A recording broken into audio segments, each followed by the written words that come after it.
Votre chat dort sur vous. Il vous suit partout. Il se frotte à vos jambes. Il pétrit, il miaule quand vous partez. Tout le monde se dit la même chose.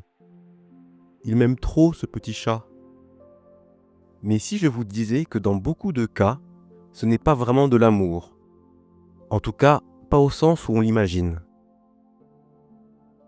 Restez bien jusqu'à la fin, parce que certains de ces comportements peuvent aussi traduire certaines problématiques. Et ça change complètement la façon de les interpréter. Bien évidemment, cette vidéo ne dit pas que votre chat ne vous aime pas. Mais on a tendance à tout traduire avec un filtre humain. Or, un chat ne fonctionne pas du tout comme nous. Et quand on se trompe d'interprétation, on peut mal répondre à ses besoins, renforcer un comportement problématique ou passer à côté d'un signal important. On va donc voir 5 comportements très courants que beaucoup prennent pour de l'amour, alors qu'en réalité, c'est souvent autre chose. En numéro 1, il dort sur moi, donc il m'aime. C'est probablement le plus mal interprété. C'est vrai que dormir sur vous peut être un signe de confiance, mais ce n'est pas automatiquement de l'amour. Pour un chat, dormir, c'est être vulnérable, baisser la vigilance, choisir un endroit sûr. Chez certains chats, c'est même un réflexe hérité du chaton. Se coller à un corps chaud est égal à se rassurer. Donc très souvent, dormir sur vous, c'est de la sécurité, de la chaleur et de la stabilité. Un chat peut dormir sur vous par attachement sécurisant, mais aussi par dépendance émotionnelle ou par stress. Ce n'est donc pas le comportement en lui-même qui compte, mais le contexte et le reste de son attitude. En numéro 2, il me suit partout dans la maison. Beaucoup de gens trouvent ça trop mignon, mais suivre partout n'est pas toujours signe d'amour.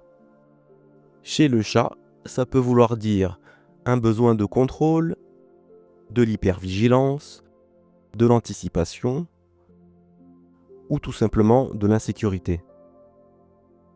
Un chat qui vous suit calmement, sans tension, qui s'arrête quand vous vous arrêtez, c'est normal. Mais un chat qui ne vous lâche jamais, vocalise si vous changez de pièce, semble tendu quand vous n'êtes pas visible, ça peut être un signe de stress ou d'anxiété. Un chat détendu aime votre présence, un chat anxieux en a besoin.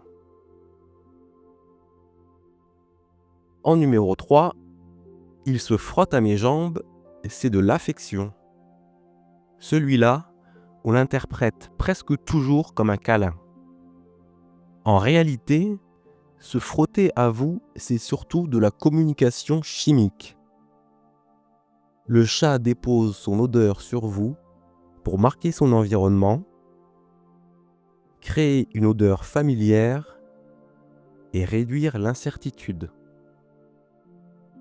Ce n'est donc pas « tu es mon humain préféré », mais plutôt « tu fais partie de mon environnement sécurisant ». Et parfois, ce comportement est encore plus visible lors de changements, de stress ou d'excitation. Donc oui, il y a souvent un lien affectif, mais ce n'est pas une déclaration d'amour au sens humain. En numéro 4, il patoune sur moi, c'est sûr qu'il m'aime. Et pourtant, le pétrissage est un comportement très ancien, lié à l'allaitement et le réconfort primaire. Quand un chat adulte patoune ou pétrit, ça veut souvent dire de l'auto-apaisement, une recherche de confort émotionnel, un retour à un état rassurant. En d'autres termes, votre chat se dit « Je me sens assez en sécurité ici pour me détendre profondément. C'est donc surtout un comportement de régulation émotionnelle. Et en numéro 5, il miaule quand je pars, il est trop attaché à moi.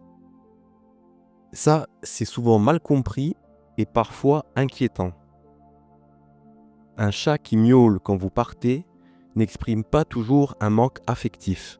Il peut exprimer une frustration, une rupture de routine, une perte de repère ou une anxiété de séparation légère. Et plus on répond à ce miaulement par de l'attention excessive, des retours prolongés ou de la culpabilité, plus on peut renforcer ce comportement. Un chat serein gère votre absence, un chat stressé la subit. Le point commun de tous ces comportements, ce n'est pas l'amour, c'est le besoin de sécurité. Un chat qui se sent bien n'a pas besoin d'en faire trop. L'amour chez le chat est souvent discret. Une présence calme, le respect de la distance, des routines stables, des comportements réguliers, sans excès. Moins spectaculaires, mais beaucoup plus sains.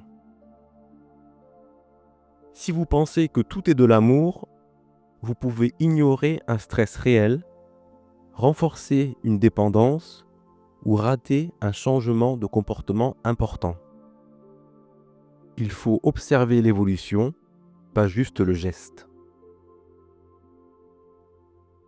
En définitive, tout ce que fait votre chat n'est pas de l'amour, mais ça ne veut pas dire que le lien n'est pas fort.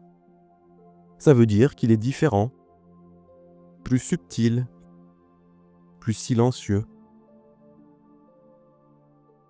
La vidéo est terminée, je vous souhaite une bonne journée et à très bientôt.